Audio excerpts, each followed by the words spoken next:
दोस्तों साल 2012 में भारत और रूस के बीच में एक काफी बड़ी डील हुई थी, जिसके तहत भारत की gas authority of India limited मतलब गेल ने रूस की सबसे बड़ी नेचुरल गैस सप्लायर कंपनी गैसप्रॉम के साथ एक 20 सालों की डील साइन करते हुए हर साल 2.5 मिलियन टन नेचुरल गैस खरीदने की डील पर हस्ताक्षर किए थे।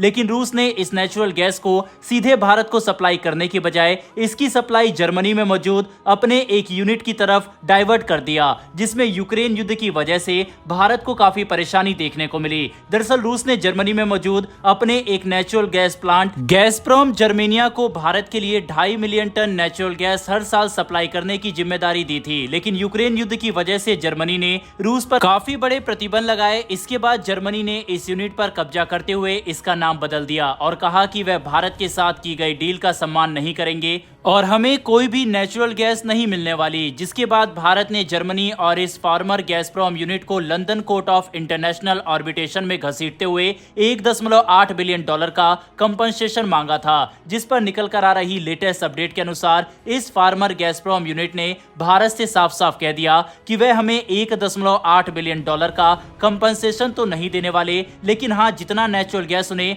अभी तक भारत को सप्लाई करना चाहिए था वह उसे करने को तैयार है। पर यह मामला यहीं पर खत्म नहीं होगा, बल्कि आगे कोर्ट में इसका फैसला किया जाएगा, क्योंकि भारत को जर्मनी में मौजूद गैसप्रॉम यूनिट द्वारा लिए गए डिसीजन की वजह से काफी नुकसान हुआ है। बता दें कि अगर ओरिजिनल डील सही से काम करती तो भारत को हर साल 2.5 मिलियन टन नेचुरल गैस 14 से लेकर $18 पर बिलियन BTU के दर पर मिल सकता था। लेकिन क्योंकि ये डील नाकाम रही, इसकी वजह से भारत को साल 2023 के अक्टूबर और दिसंबर के बीच अपने इतिहास का सबसे महंगा नेचुरल गैस खरीदना पड़ा, जो हमने 3 गुना से भी ज्यादा की कीमत पर खरीदा। बता दें कि उस वक्त भारत को नेचुरल गैस के लिए $40 पर मिलियन BTU देने पड़ रहे थे, जिससे हमें अभी तक कई बिलियन डॉलर का नुकसान हो चुका है। और इसी घटना से नाराज होकर भारत ने पिछले साल दिसंबर में लंदन कोर्ट ऑफ आर्बिट्रेशन में क्लेम फाइल किया ताकि हम इस फार्मर गैसप्रॉम यूनिट से 1.8 बिलियन डॉलर का कंपनसेशन ले सके,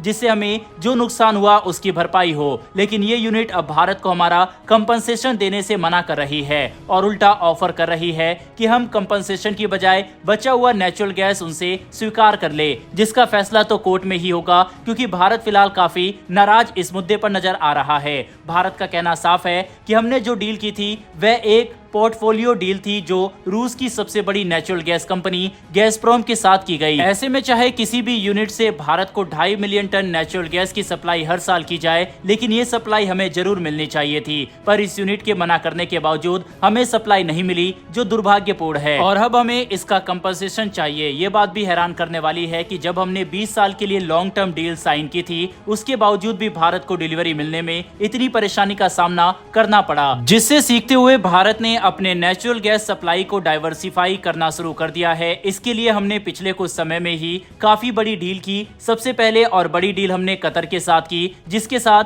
भारत ने 20 साल के लिए long term natural gas supply करने की डील साइन कर ली है। इस डील के अंतर्गत कतर भारत को 2028 से लेकर 2048 तक हर साल अच्छी संख्या में नेचुरल गैस की सप्लाई करेगा, जिसकी कीमत भी काफी अफोर्डेबल होगी। कतर के बाद हमने संयुक्त अरब अमीरात के साथ भी इसी तरह की डील की, जिसके तहत gas authority of India limited मतलब गेल ने यूएई की एक बड़ी गैस सप्लायर कंपनी के साथ अगले 10 साल के लिए नेचुरल गैस सप्लाई करने की डील पर हस्ताक्षर कर लिए हैं। डिलीवरी की शुरुआत 2026 से हो जाएगी और हमें 2036 तक संयुक्त अरब अमीरात की तरफ से हर साल 0.5 million metric tonne natural gas की सप्लाई मिलते रहेगी। इसके अलावा हमने नीदरलैंड की एक बड़ी एनर्जी कंपनी विटोल के साथ भी अगले 10 साल के लिए नेचुरल गैस सप्लाई करने की डील साइन की है। इन सभी डील से भारत का एक ही टारगेट है और वह है हमारी नेचुरल गैस सप्लाई को डाइवर्सिफाई करना, ताकि भविष्य में अगर हमारे किसी बड़े सप्लायर के साथ रूस जैसी ही चुनौती देखने को मिलती है,